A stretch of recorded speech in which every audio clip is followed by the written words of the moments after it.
దేవుని ప్రశస్త నామానికి మహిమ కలుగును గాక. మన ప్రభు ప్రియరక్షకుడైన యేసు ప్రభుల వారు మనలను మన కుటుంబాలను సంరక్షించి గడిచిన దినాలలో తన హస్తాల చాటున భద్రపరిచి మరొక శుక్రవారం ఎలాగో ఆయన సన్నిధిలో కూడుకొని ఆయన వాక్యాన్ని ధ్యానించే భాగ్యాన్ని మనకిచ్చినందుకే మొదటిగా తండ్రి అయిన దేవుని కృతజ్ఞతాస్తుతులు చెల్లిస్తున్నాను. ఆయన ఆత్మతో సత్యంతో ఆరాధించడానికి కూడి వచ్చిన మీ అందరికీ ప్రభుపేట వందనాలు. అందరికీ వందనాలు. దేవుడు మిమ్మల్ని మీ కుటుంబాలను మెండుగా దీవించి ఆశీర్వదించును గాక. ఈ దినముకి ఏర్పరచబడిన లేఖన భాగాన్ని మనం చదువుగా విన్నాం. కీర్తనల గ్రంథం నుంచి 113వ సంకీర్తనను మనము ఈ దినము లేఖన భాగంగా చదువుకున్నాం. ఈ 113వ సంకీర్తన ప్రత్యేకత ఏంటి అని అంటే, ఇది యాత్ర కీర్తనలో ఒక కీర్తన. నేను చాలాసార్లు మీకు జ్ఞాపకం చేశాను. ఈ యాత్ర కీర్తన అనగా పూర్వకాలంలో భక్తులైనటువంటి వారు దేవుని సన్నిధిని, దేవుని ఆలయాన్ని చూడటానికి యెరూషలేము యాత్ర చేసేవారు. యెరూషలేము యాత్ర చేసేటప్పుడు అది ప్రమాదకరమైన యాత్ర కాబట్టి చాలామంది భక్తులైనటువంటి వారు ఒంటరి ప్రయాణాలు చేసేవారు కాదు. గుంపులుగా, కుటుంబాలుగా. మీరు కుటుంబాలుగా వెళ్ళటం అనేది యేసు ప్రభు వారి కాలంలో కూడా చూడొచ్చు. యేసు ప్రభు వారు 12 సంవత్సరాల వయసులో ఉన్నప్పుడు దేవాలయంలో ఆయన తప్పిపోతే మరియ యోసేపులు ఒక రోజు దూరం ప్రయాణం చేసి మళ్ళీ వెనక్కి వచ్చి దేవాలయంలో వెతుకుతారు. అంతకుముందు తల్లి అయిన మరి ఎక్కడ వెతుకుతుంది? తన బంధువులలో నెలవైన వారు, అంటే గుంపులుగా కుటుంబాలతో వెళ్ళడం మనం చూస్తాం. కాబట్టి యెరూషలేము యాత్ర అనేది యేసు ప్రభు వారి కాలానికంటే పూర్వకాలం, పాత నిబంధన కాలంలో ఇంకా ప్రమాదకరమైన ప్రయాణం అది. ఎందుకంటే అరణ్య మార్గంలో, అలాగే ఎడారి మార్గంలో, అలాగే లోయలు కొండలలో నుంచి ఆ ప్రయాణం చేయాలి. కాబట్టి ఒకరిగా వెళ్ళటం అనేది చాలా ప్రమాదం. అందుకనే గుంపులుగా, కుటుంబాలుగా వెళుతూ ఉండేవారు ఈ యాత్రకి. అయితే ఈ యాత్ర చాలా రోజుల ప్రయాణం. ఏదో ఒక రోజు వెళ్ళి వచ్చేసేది కాదు. లేకపోతే ఇప్పుడు ఉన్నటువంటి ప్రయాణ సదుపాయాలు అప్పుడు లేవు కాబట్టి వారు ఒక్క రోజులోనో లేకపోతే ఒక 2-3 రోజుల్లోనో పూర్తి చేసే యాత్ర కాదు ఇది. కొన్ని నెలలు పట్టేది, కొన్ని దినాలు పట్టేది ఈ ప్రయాణం, ఈ యాత్ర అనేది. అలా యాత్ర చేసుకుని కుటుంబాలతో గుంపులుగా వెళ్ళేటప్పుడు మీరు ఏం చేసేవారంటే, ఆ యాత్రకు వెళ్ళటానికి కావలసిన వస్తువులు, అలాగే దుస్తులు, అలాగే ఆహార పదార్థాలు అన్నీ కూడా ముందుగానే వారు సర్దుకొని, ఎంతమంది ఉన్నారో వారందరికీ సరిపడా ఆహారం, సరిపడా బట్టలు, సరిపడా నీళ్లు అన్నీ సర్దుకొని వారు మామూలుగా ఒంటెలతోనో గుర్రాలతోనో అలా వెళుతూ ఉండేవారు నడుచుకుంటూ. అలా వెళ్ళేటప్పుడు చీకటి పడినప్పుడు, అలసిపోయినప్పుడు ఎక్కడో ఒక దగ్గర బస చేసేవారు. అరణ్య మార్గంలోనే ఎక్కడో ఒక మంచి స్థలం చూసి బస చేసుకుని వారు విశ్రాంతి తీసుకుని, మరలా విశ్రాంతి తీసుకున్న తర్వాత మళ్ళీ ప్రయాణం అయ్యేవారు. ఇది యాత్రలో జరిగే కార్యక్రమాలు. అలా ప్రయాణాల్లో ఉన్నప్పుడు, విశ్రాంతిలో బస చేసేటప్పుడు భక్తులైనటువంటి వారు దేవుని గురించి, ఆయన చేసిన మహత్కార్యాలను గురించి, ఆయన ఎట్టివాడు, ఆయన గుణగణాలు ఎలాంటివో వివరించడానికి రాసినవే యాత్రా కీర్తన. అలాంటి కీర్తనలో ఒక కీర్తన 113వ సంకీర్తన. అయితే ఈ కీర్తన ఈరోజు మనకు నేర్పుతున్న పాఠం ఏంటి అని అంటే, ఈ కీర్తన అంతటినీ మనం క్లుప్తంగా, లోతుగా వెళ్ళి మనము పరిశీలన చేద్దాం. ఎందుకంటే ఈ కీర్తన మన జీవితాలకు, మన ఆత్మీయ జీవితాలకు, మన విశ్వాసానికి చాలా అవసరమైన కీర్తన. ఈ కీర్తనని 3 భాగాలుగా విభజించవచ్చు. మొదటి భాగం ఏంటి అంటే, 1 నుంచి 3 వచనాలు. ఇందులో ఎన్ని వచనాలు ఉన్నాయి? 9. మొదటి భాగం మొదటి 3 వచనాలు, రెండవ భాగం 4 నుంచి 6 వచనాలు, మూడవ భాగం 7 నుంచి 9 వచనాలు. 3 భాగాలు 3 ప్రాముఖ్యమైన విషయాలను మనకు తెలుపుతాయి. ఇవి తెలుసుకుంటే నీ ఆత్మీయ జీవితాన్ని నువ్వు పరీక్ష చేసుకోవచ్చు. ఇవి తెలుసుకుంటే దేవుడు ఎట్టివాడో నీకు అర్థమవుతుంది. ఇవి తెలుసుకుంటే నీ జీవితంలో ఏ లోటుపాట్లు ఉన్నా కూడా దేవుడు ఏం చేయగలడో నీకు అర్థమవుతుంది. అందుకని మొదటి భాగం, రెండవ భాగం, మూడవ భాగంగా ఈ వచనాలు విడదీస్తే మొదటి 3 వచనాల్లో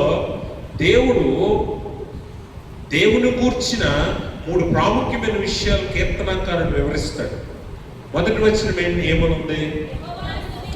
యెహోవాను స్తుతించుడి, యెహోవా సేవకులారా ఆయనను స్తుతించుడి. యెహోవా నామమును స్తుతించుడి, ఇది మొదలుకొని ఎల్లకాలము యెహోవా నామము సన్నుతింపబడును గాక. సూర్యోదయం మొదలుకొని సూర్యాస్తమయము వరకు యెహోవా నామము స్తుతి నొందదగినది. గమనించారా? ఇక్కడ దేవుని స్తుతించమని కీర్తనకారుడు చెప్తున్నాడు. అయితే దేవుని స్తుతించుట ఎలాగో కూడా ఇక్కడ చెప్తాడు. దేవుని స్తుతించుట ఎలాగో, ఏదో స్తుతించడం అంటే నామకార్థ స్తుతి కాదట. కీర్తనకారుడు తన యాత్రలో దేవుని స్తుతించమని రాస్తూ ఆ స్తుతి ఎలా ఉండాలి అని ఈ వచనాల్లో మాట్లాడుతాడు. అయితే ఇక్కడ ఈ 3 వచనాల్లో మొదటి భాగంలో 3 ప్రాముఖ్యమైన విషయాలు కీర్తనకారుడు చెప్తాడు. మొట్టమొదటిది ఏంటి అంటే దేవుణ్ణి స్తుతించడానికి సమయం అవసరం లేదు. అంటే ఫలానా సమయమే దేవుణ్ణి స్తుతించాలని ఏం కాదు. ఏ సమయమైనా సరే దేవుణ్ణి స్తుతించాలన్నది మొదటి విషయం. అర్థమైంది మీకు? మొదటి విషయం ఏంటి? ఏ సమయంలోనైనా దేవుణ్ణి స్తుతించాలి. దేవుని స్తుతించడానికి ఒక సమయం అంటూ ఏది లేదు. దేవుడు నిర్ణయించలే. దేవుడు నన్ను ఉదయాన్నే స్తుతించండి అని చెప్పలా, మధ్యాహ్న కాలం ముందు స్తుతించండి అని చెప్పలా, సాయంకాలం ముందు స్తుతించండి అని చెప్పలా, రాత్రి సమయం ముందు నన్ను స్తుతించండి అని చెప్పలా. స్తుతించడానికి సమయం అంటూ ప్రత్యేకంగా ఏమీ లేదు. కాబట్టి కీర్తనకారుడు ఏమంటాడంటే ఏ సమయమందైనా ఎల్లప్పుడూ ఆయన్ని స్తుతించాలట. ఈ సమయంలోనే ఆయన్ని స్తుతించాలి అనేవి దేవుడు చెప్పడో, అలా స్తుతించే స్తుతి కాదు అన్న విషయాన్ని మనం అర్థం చేసుకోవాలి. స్తుతిస్తే ఎలా స్తుతించాలట? ఏ సమయమందైనా సరే ఆయన్ని స్తుతించగలిగేలా మనం ఉండాలట. మనం చాలాసార్లు విశ్వాసిగా మనం ఏమనుకుంటామంటే వారానికి 3 సార్లు దేవుని సన్నిధికి వస్తాం మనం కదా. వస్తామా? వచ్చేవాళ్ళు ఉన్నారా? 3 సార్లు, బుధవారం, శుక్రవారం, ఆదివారం 3 సార్లు వస్తాము. 3 సార్లు వారంలో 3 సార్లు వచ్చి దేవుని స్తుతించాం అనుకునేవారు భక్తులు. ఈ 3 సార్లు 2 సార్లు వచ్చేవారు పరమ భక్తులు. ఒకసారి వచ్చేవారు గొప్ప భక్తులు. అసలు రానివారు మీరే అనుకోలేక మరి వాళ్ళు ఎవరో నాకు తెలియదు. అంటే ఒక వారంలో 3 సార్లు ఆలయానికి వెళ్తేనే దేవుణ్ణి ఎంతో స్తుతించేసాం మనం అనుకునే భక్తులు, విశ్వాసులు ఉన్న ఈ కాలంలో ఆనాటి యాత్ర కీర్తనగా రచించిన కీర్తనకారుడు ఏం చెప్తున్నాడంటే స్తుతించడం అంటే వారానికి 3 సార్లు వెళ్ళి, లేకపోతే వారానికి 1 సారో 2 సార్లు వెళ్ళి దేవుణ్ణి స్తుతించడం కాదు. ఎలా స్తుతించాలట? ఎల్లకాలము స్తుతించాలి. ఎల్లకాలము స్తుతించాలి. ఎందుకనంటే దేవుడు నీకు చేసిన మేలు అన్ని ఇన్ని కాదు. దేవుడు నీకు చూపిన కృప అంతా ఇంత కాదు. కాబట్టి ఎల్లకాలము ఆయన్ని స్తుతించాలి. 34 కీర్తన మొదటి వచనంలో అంటాడు, నేను ఎల్లప్పుడూ యెహోవాను సన్నుతించెదను, నిత్యము ఆయన కీర్తి. కీర్తనకారుడు దావీదు భక్తుడు ఏమంటున్నాడు? నేను ఎల్లప్పుడూ యెహోవాను సన్నుతించెదను, నిత్యము ఆయన చేసిన గొప్ప కార్యాలని బట్టి నేను ఆయనను కీర్తిస్తాను, స్తుతిస్తాను, సన్నుతిస్తాను. నిత్యము అంట. నిత్యం అంటే సమయం ఏముందా? ఆదివారం మాత్రమే దేవుని ఆలయానికి వెళ్ళాలి, దేవుని స్తుతించాలి. ఫలానా సమయంలోనే దేవుని స్తుతించాలని ఏం లేదు కదా. అందుకని సమయము లేనటువంటి స్తుతి నువ్వు చేయాలి. కాబట్టి ఏ సమయమైనా కూడా, సమయమందు అసమయమందు కూడా ఆయనను స్తుతించగలిగే విశ్వాసము, భక్తి నీ దగ్గర ఉండాలి. చాలా మంది ఆయన స్తుతించడానికి సమయాన్ని ఎదుర్కొంటారు. దేవుడు నీకు చేసిన మేలుని బట్టి ఒకరోజు కృతజ్ఞత కూడికి పెట్టి ఒక రోజుతో తేల్చేద్దాం అనుకుంటాం, అంతేనా? ఒక రోజుతో అవగొట్టేద్దాం అనుకుంటాం. ఎందుకు? మళ్ళీ దేవుడు కోపపడతాడేమో భయం. ఒక రోజు కృతజ్ఞత కూడికి పెట్టేసుకొని దేవుడిని స్తుతించేస్తే సరిపోద్ది, దేవుడు చేసిన మేలు వివరించేస్తే సరిపోద్ది. లేదా ఒకరోజు ఒక శుక్రవారం వచ్చి దేవుడు చేసిన మేలుకి ఒక సాక్ష్యం చెప్పేసి కానుకేసేస్తే అయిపోద్ది అనుకుంటున్నాను. కానీ దేవుడు చేసిన మేలులను బట్టి నువ్వు ఎల్లప్పుడూ ఆయనను స్తుతించాలని ఈ కీర్తన మనకు నేర్పుతూ ఉంది. దీన్ని బట్టి దేవుణ్ణి నువ్వు ఎన్నిసార్లు స్తుతిస్తున్నావు, ఎంత స్తుతిస్తున్నావు అన్నది ఒకసారి పరీక్ష చేసుకో. ఎల్లకాలము స్తుతించేది భక్తి దేవుని వాక్యం చెప్తుంటే, వారానికి 3 సార్లు స్తుతిస్తేనే గొప్ప భక్తి అని మనం అనుకుంటాం కదా. ఇప్పుడు నీ ఆత్మీయ స్థితిని పరీక్ష చేసుకుని సరిదిద్దుకోవాల్సిన అవసరత ఎంతైనా ఉంది. కాబట్టి ఏ సమయమైనా ఆయన స్తుతించాలట. రెండవది ఏమంటాడంటే, ఏ స్థలమైనా ఆయన స్తుతించాలట. ఏ స్థలమైనా ఆయన స్తుతించాలి. చూడండి 2వ వచనం అంటాడు, ఎల్లకాలము యెహోవా నామము సన్నుతింపబడును గాక, సూర్యోదయము మొదలుకొని సూర్యాస్తమయము వరకు యెహోవా నామము స్తుతి నొందదగినది. మీరు గమనించాలి, సూర్యోదయము మొదలుకొని అనగా సూర్యోదయము ఎక్కడ మొదలవుతుందో, ఏ దిక్కును మొదలవుతుందో ఆ దిక్కు నుంచి సూర్యాస్తమయము అయ్యే దిక్కు వరకు అనగా తూర్పు నుంచి పడమర దాకా అన్ని దిక్కులలో, అన్ని స్థలాలలో ఆయన్ని స్తుతించాలి, ఆయనను స్తుతించాలి. చాలా మంది ఏమనుకుంటారంటే ఆయన ఆరాధించడానికి, ఆయన స్తుతించడానికి, ఆయన ప్రార్థించడానికి ఆలయానికి వెళ్తే సరిపోద్ది. ఆదివారం వెళ్తున్నాం కాబట్టి ఆదివారమే మన అవసరతలు అక్కర్లు దేవునికి చెప్పేస్తే చాలు, ఇంక ఈ వారం అంతా మనం ప్రార్థన చేయక్కర్లేదు, ఈ వారం అంతా మనం దేవుని జ్ఞాపకం చేసుకోక్కర్లేదనే ఒక మూఢనమ్మకంలో చాలా మంది ఉంటారు. కానీ దేవుడు అంటున్నాడు, ఏ స్థలమైనా సరే, ఎక్కడైనా సరే దేవుణ్ణి నువ్వు స్తుతించొచ్చట. ఎక్కడైనా సరే దేవుణ్ణి నువ్వు స్తుతించొచ్చు, గణపరచొచ్చు, ప్రార్థించొచ్చు, దేవుడితో మాట్లాడొచ్చు అని ఈ లేఖనం ద్వారా కీర్తనకారుడు చెప్తున్నాడు. ఈ కీర్తన ఎక్కడ రాయబడింది?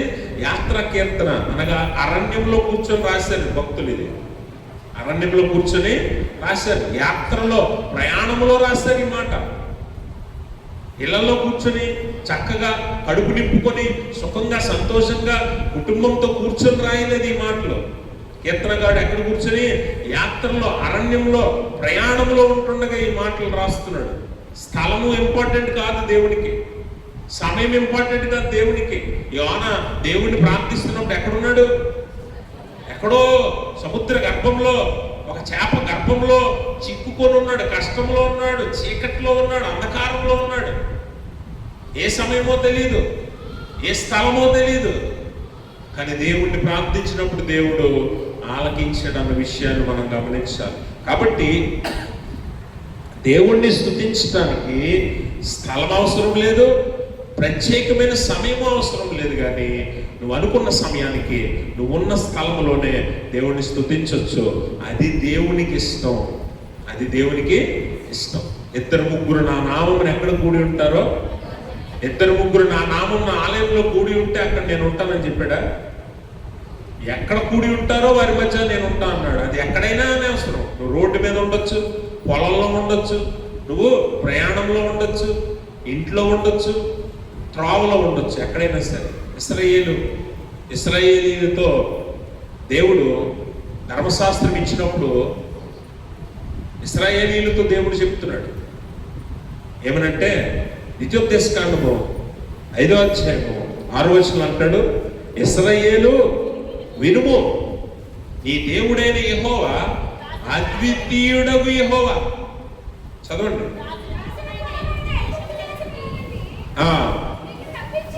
నిన్ను రప్పించిన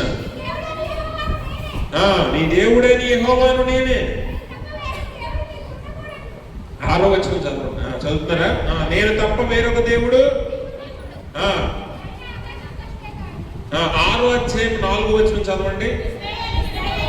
ఇశ్రాయేలు వినుము, మన దేవుడైన యెహోవా అద్వితీయుడగు యెహోవా, నీ పూర్ణ హృదయముతోను, నీ పూర్ణాత్మతోను, నీ పూర్ణ శక్తితోను నీ దేవుడైన యెహోవాను ప్రేమింపవలెను. నేడు నేను నీకు ఆజ్ఞాపించి ఈ మాటలు ఎక్కడ ఉండాలి? దేవుని మాటలు ఎల్లప్పుడు ఎక్కడ ఉండాలంట? హృదయంలో ఉండాలి. తర్వాత నీవు నీ కుమారులకు వాటిని అభ్యసింపవలెను. నీవు ఎక్కడెక్కడ ఉండాలంటే ఇవి? నువ్వు ఎంట కూర్చున్నప్పుడు, త్రోవను పోవునప్పుడు, పండుకున్నప్పుడు, లేచినప్పుడు. అంటే చూడండి, దేవుని వాక్యమును ఎక్కడెక్కడ ధ్యానించాలట? దేవుని నామాన్ని ఎక్కడెక్కడ జ్ఞాపకం చేసుకోవాలట? పడుకున్నప్పుడు కానివ్వచ్చు, లేచినప్పుడు కానివ్వచ్చు, త్రోవలో నడిచినప్పుడు కానివ్వచ్చు, లేకపోతే కూర్చున్నప్పుడు కానివ్వచ్చు, నువ్వు ఎంట ఉన్నప్పుడు కానివ్వచ్చు, పొలంలో ఉన్నప్పుడు కానివ్వచ్చు, ప్రయాణంలో ఉన్నప్పుడు కానివ్వచ్చు, బంధువుల దగ్గర ఉన్నప్పుడు కానివ్వచ్చు, నీ పని చేసే స్థలంలో ఉన్నప్పుడు కానివ్వచ్చు, ఎక్కడైనా దేవుని వాక్యాన్ని ధ్యానించవచ్చు, ఎక్కడైనా దేవుని నామాన్ని కనపరచవచ్చు.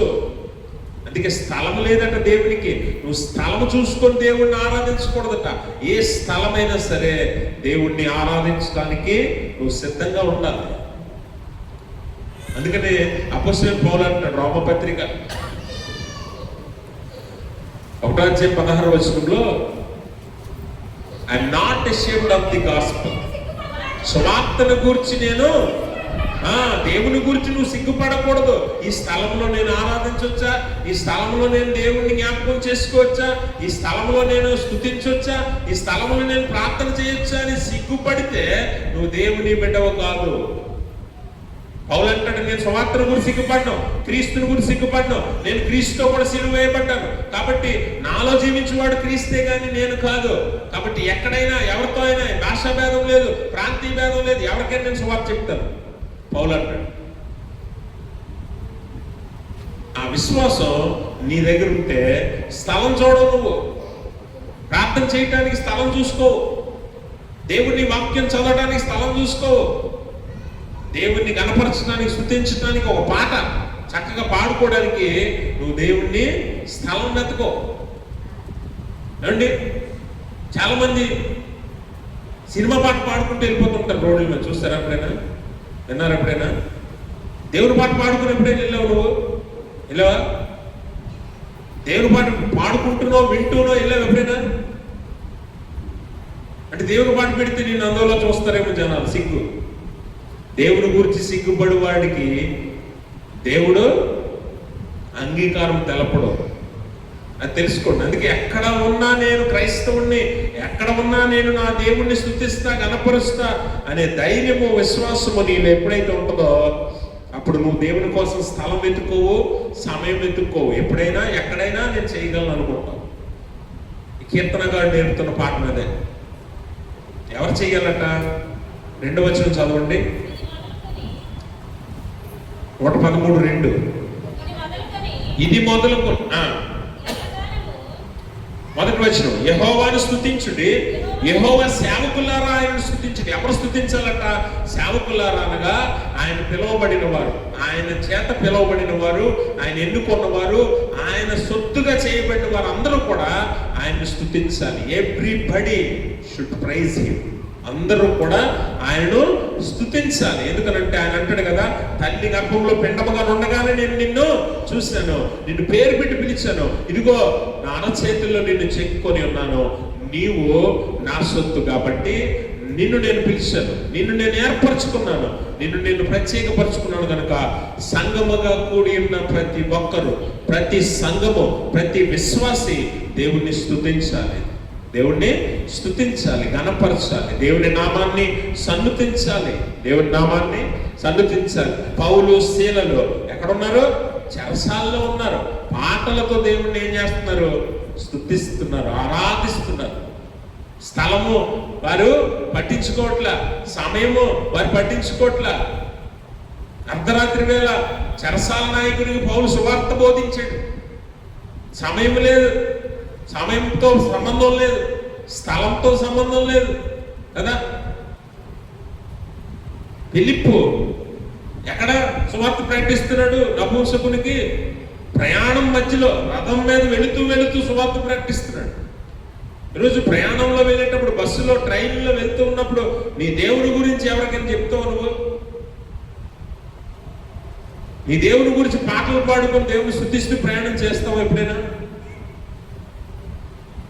దేవుణ్ణి అలా చేయాలట. యాత్ర కీర్తనగా చెప్తున్న కీర్తన అంటుంది, మనము సమయాన్ని చూడకూడదు, స్థలాన్ని చూడకూడదు, ఎక్కడైనా ఎప్పుడైనా దేవుణ్ణి స్తుతిస్తూ ముందుకు సాగిపోవాలి.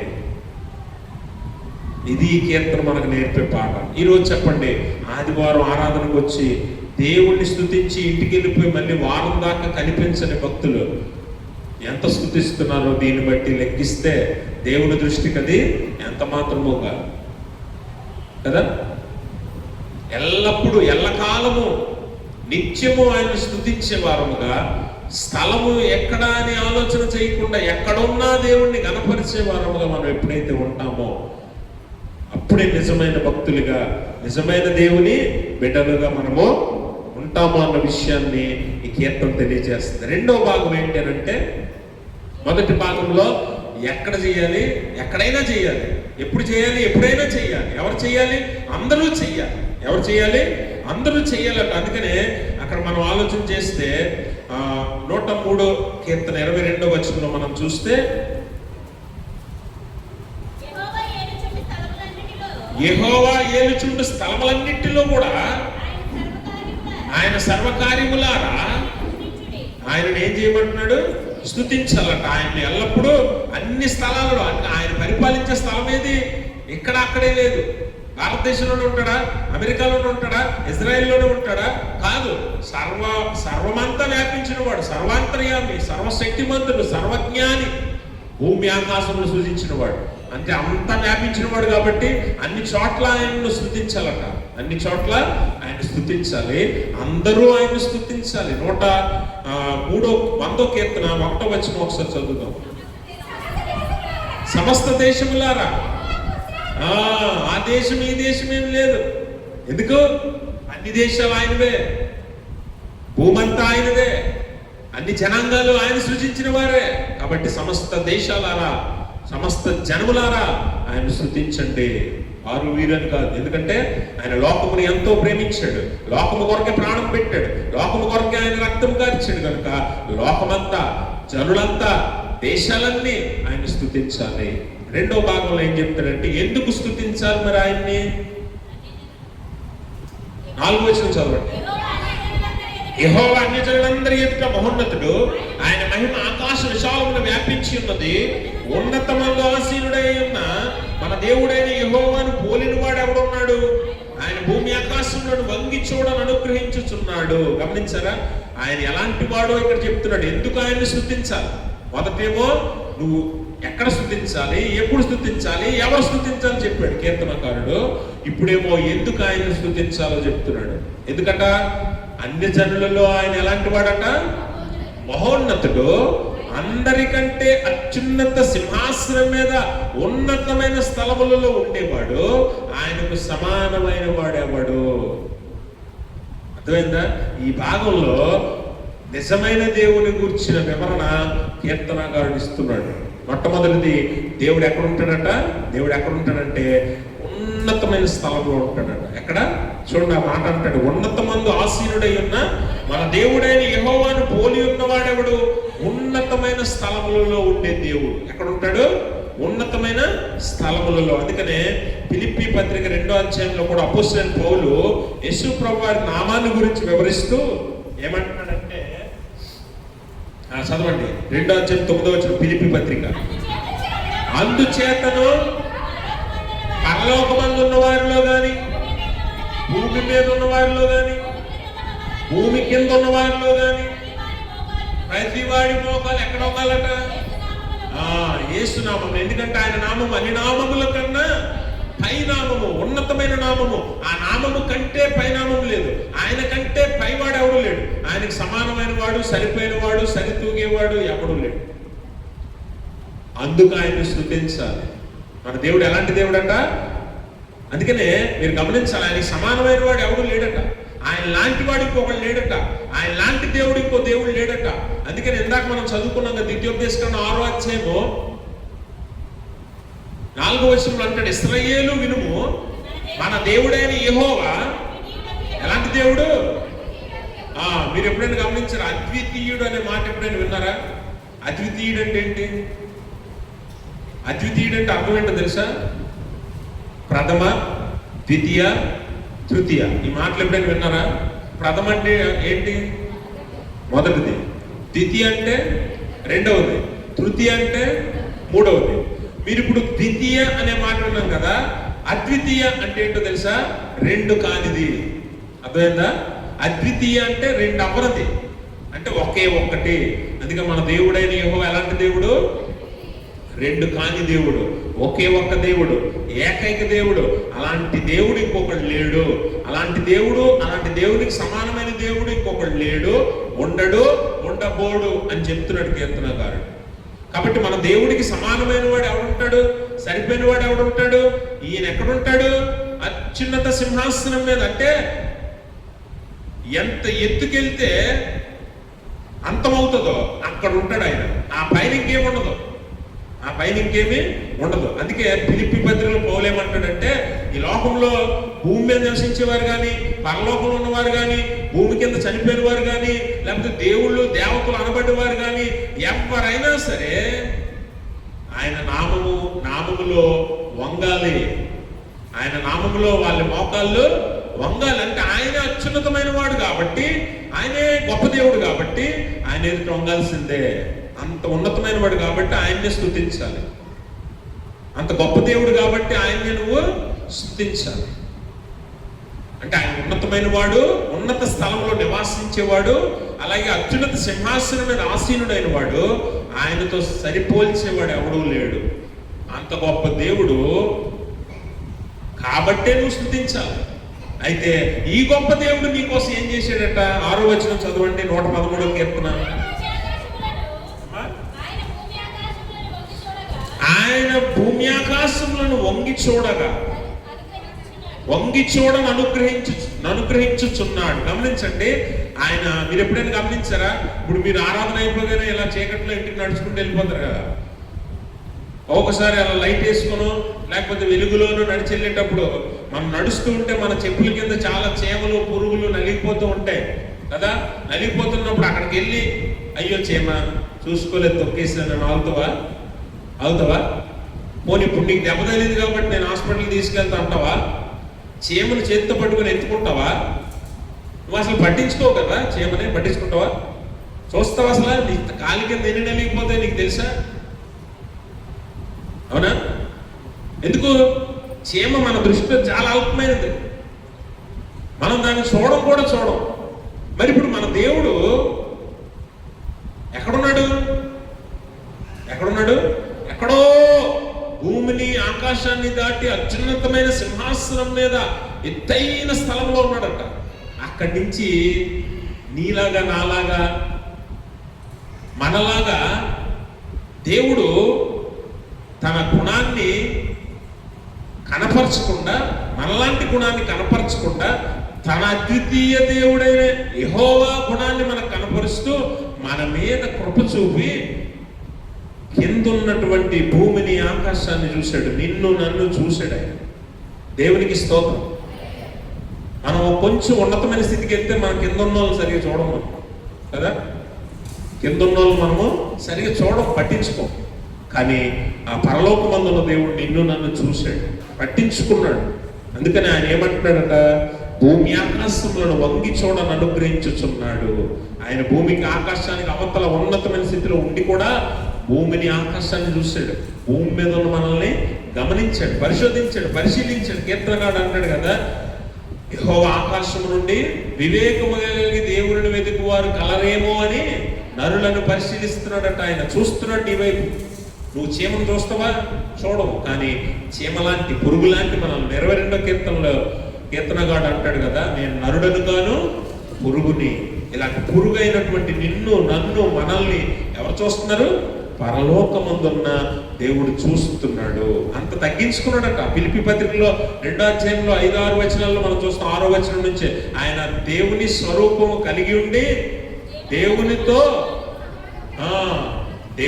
ఉండే భాగ్యము విడిచిపెట్టకూడని భాగ్యం ఎంచుకోనలేదు, కానీ మనుషుని పోలికను పోలి మనుషుల పోలికగా పుట్టి దాసుని స్వరూపం దాల్చి తనను తాను రిక్తునిగా చేసుకున్నాడట. ఇప్పుడు ఆయన ఆ పరలోకం నుంచి కిందకి రావాల్సిన అవసరం ఉందంటారా? మరి ఉంటే ఎందుకు ఉంది? ఎవరి కోసం ఉందట? నీ కోసం, నా కోసం ఉందంతే. ఆయన కోసం అయితే లేదు. ఎందుకంటే ఆయన అక్కడి నుంచే చూడగలడు భూమి మీద ఏం జరుగుతుందో కదా. ఆయన అన్ని గమనించగలడు. మరి భూమి మీదకి ఎందుకు వచ్చాడు? ఎందుకు వదిలేశాడు ఆ పరలోక భాగ్యాన్ని? నీ కోసం, నా కోసం. ఎందుకు మనిషి రూపం పొందాడు? అవసరం లేదు. కానీ నీ కోసం, నా కోసం మనిషి రూపంలోకి వచ్చాడు. ఎందుకు దాసుని స్వరూపం దాల్చాడు? నీ కోసం, నా కోసం. ఎందుకు రిక్తునిగా చేసుకున్నాడు? రిక్తత అంటే ఖాళీ చేసుకోవడం అని చాలాసార్లు చెప్పాను నేను. Emptying himself. దీన్నే కెనోసిస్ థియరీ అంటారు. కెనోసిస్ థియరీ అంటే ఖాళీ చేసుకోవడం అనమాట.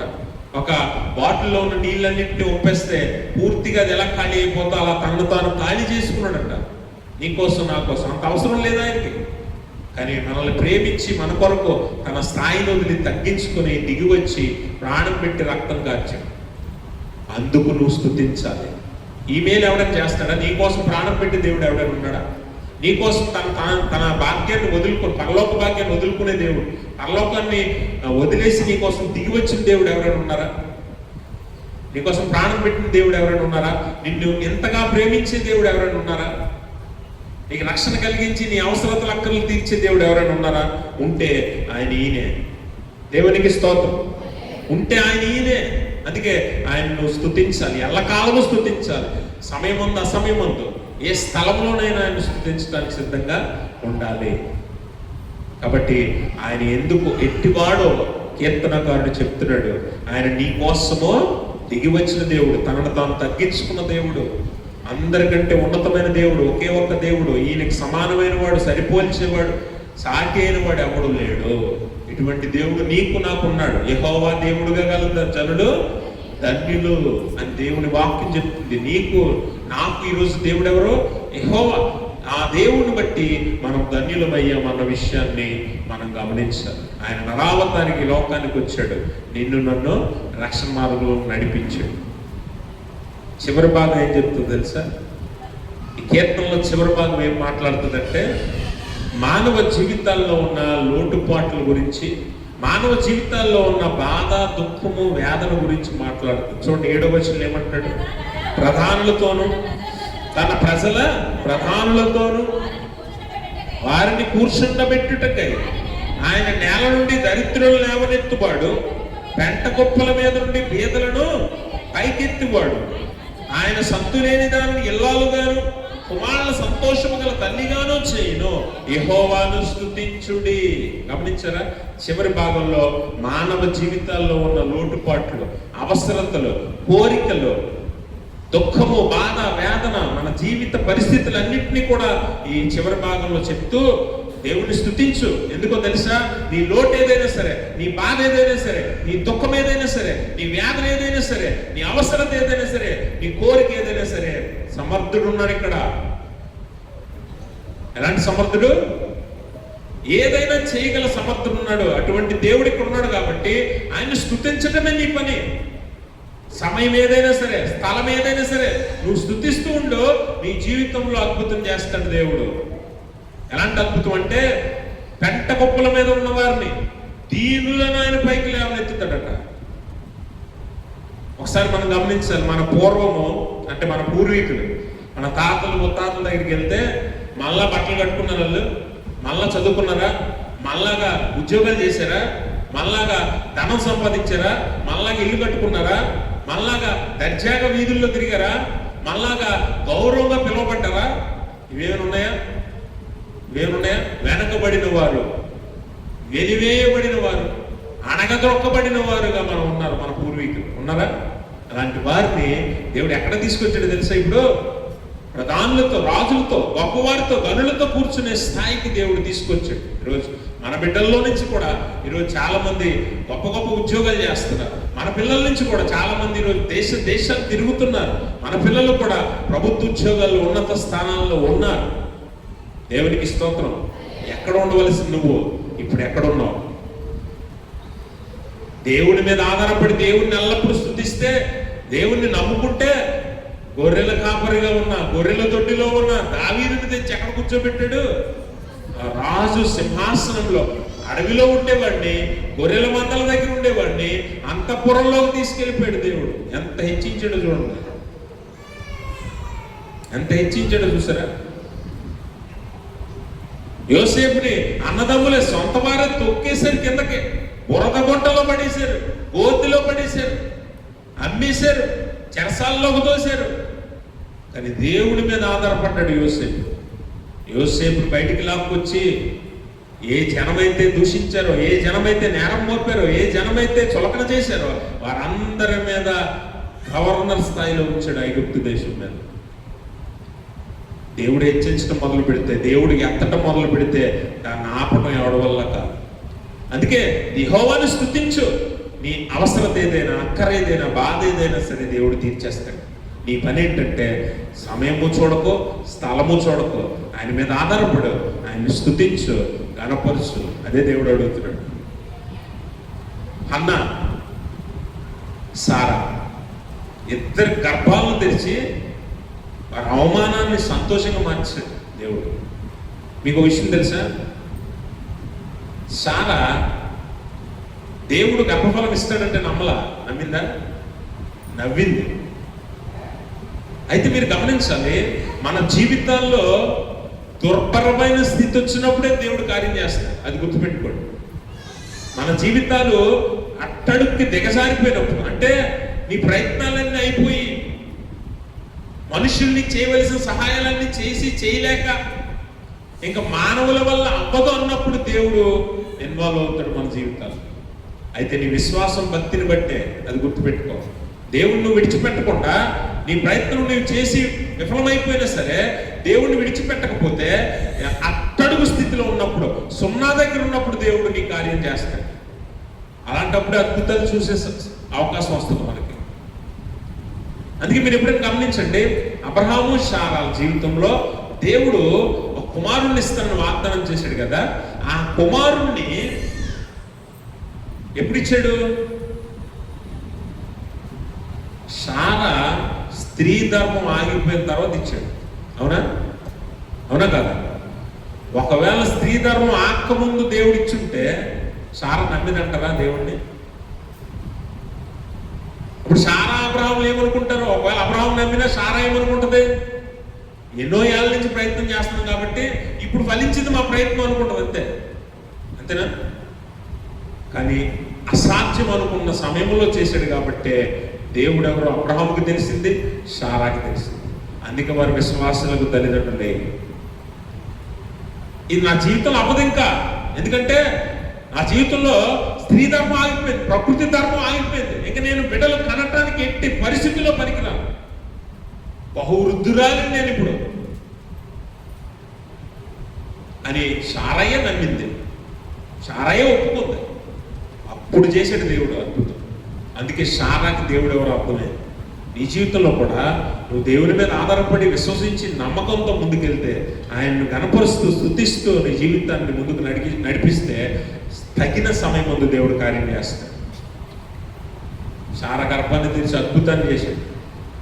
హన్నా, మీరు హన్నా జీవితంలో దేవుడు ఎందుకు అద్భుతం చేశాడో గమనిస్తే, అన్న గుడ్రాలు. అన్న ఎవరు చెప్పండి? అన్న ఎవరు? గుడ్రాలు. అన్న తనకు సమస్తం ఉన్నాయి, భర్త ఉన్నాడు, మంచి భర్త ఉన్నాడు కదా, ఆస్తి ఉంది, సేవకులు ఉన్నారు, సకల సౌకర్యాలు ఉన్నాయి అన్నకి. కానీ ఒక్కటే లోటు. ఏంటో లోటు? బిడ్డలు లేదు, గర్భఫలం లేదు. ఈరోజు నీ జీవితంలో కూడా అన్ని ఉన్నా ఏదో ఒక లోటు ఉంటుంది. ఆ లోటు బట్టి నువ్వు దేవుని మీద ఆధారపడితే, అన్న ఎక్కడికి వెళ్తుంది? ప్రతిరోజు సిలోహుకి వెళ్తుంది, సిలోహులో ఉన్న దేవుని ఆలయానికి వెళ్తుంది. మీరు ఎప్పుడైనా గమనించారా? మనం ఆదివారం అయితే తెచ్చుకొస్తాం, కానీ అన్న రోజు వెళ్తుంది, సమయం ఏం చూడట్ల. అన్నకు కావాల్సిందేంటి? దేవుడి దగ్గర ఉండాలంతే. ఏ రోజు ఏ సమయం అని చూడట్ల కదా. ఏలి ఏమంటున్నాడు? అమ్మా నువ్వేనా మత్తురాలువై ఉన్నావా అంటే, తాగి ఉన్నావా అని అడుగుతున్నాడు. అంటే సమయం చూడట్లేదు, సందర్భం చూడట్లేదు, స్థలము చూడట్లేదు. ఆమె ఎక్కడ ఉంది ఏంటని కాదు, తన హృదయాన్ని దేవుని ఎదురు కుమ్మరించేసింది. ఈరోజు మనం ఆదివారం తప్పితే మామూలు రోజుల్లో దేవుని ఆలయంకి వస్తామా? ఎప్పుడైనా నీ వ్యక్తిగతంగా ఒంటరిగా వచ్చి ఒక్కతే వెళ్ళింది, అందరూ వెళ్ళే సమయంలో వెళ్ళట్లా, అందరూ వెళ్ళే సమయంలో వెళ్ళట్లా, ఒక్కతే వెళ్ళింది, దేవునితో గడపాలని వెళ్ళింది, ఒంటరిగా ఉండాలని వెళ్ళింది. సమయం లేదు, స్థలం చూడట్లేదు, సందర్భం చూడట్లేదు. ఈరోజు నువ్వు దేవుణ్ణి అలాగా ఆరాధించగలిగితే, దేవుణ్ణి అలా స్తుతించగలిగితే, దేవుని మీద అలాగా ఆధారపడగలిగితే, నీ జీవితంలో అసాధ్యం అనేది ఏదైనా సరే సాధ్యం చేయగల సమర్థమైన దేవుడు మనతో ఉన్నాడు. దేవునికి స్తోత్రం. కాబట్టి నీ లోటు ఏదైనా సరే తీర్చగలడు, నీ బాధ ఏదైనా సరే తీర్చగలడు, నీ వేదన ఏదైనా సరే తీసివేయగలడు, నీకు తోడుగా ఉండి నీ జీవితంలో అద్భుతం చేయగలడు. అలాగున నీ దేవుడు నీకు తోడై ఉన్నాడు కనుక నువ్వు ఈ కీర్తనను బట్టి నేర్చుకోవాల్సిన పాఠం ఏంటంటే, ఏదో వారానికి 3 సార్లు స్తుతించేసి వారానికి 3 సార్లు ఆలయానికి వెళ్తున్నాం కదా, ఎంతకంటే భక్తి ఏముందని అనుకునే విశ్వాసం తెలుసుకోవాల్సిన విషయం ఏంటంటే, ఆయనకు సమయం అవసరం లేదు. ఏ సమయమైనా కావాలి, ఎల్లప్పుడూ ఆయన స్తుతించాలి, ఎక్కడైనా స్తుతించగలగాలి. ఎవరు అందరూ స్తుతించాలి. అలాగే ఆయన ఎంత గొప్ప దేవుడో నీకు తెలియాలి. ఆయన నీ జీవితంలో ఏం చేయగలడో నీకు అర్థం అవ్వాలి. నీ లోటు, బాధ, వేదన, దుఃఖము ఏదైనా సరే తీసివేయగల నమ్మి ఆయన ఎల్లప్పుడూ స్తుతిస్తూ ఉండు, ఆయన మీద ఆధారపడు, ఆయనతో నడువు. ఖచ్చితంగా దేవుడు నీ జీవితంలో అద్భుతాన్ని చేస్తాడు. అటువంటి స్థితి దేవుడు తన పరిశుద్ధాత్మ ద్వారా మనందరికీ దయచేయునుగాక. ఆమేన్. సమస్త జ్ఞానం పంపించిన దేవుని సమాధి యేసుక్రీస్తు వల్ల మీ హృదయంలో మీ తలంపులకు కావలి ఉండును గాక. ఆమేన్.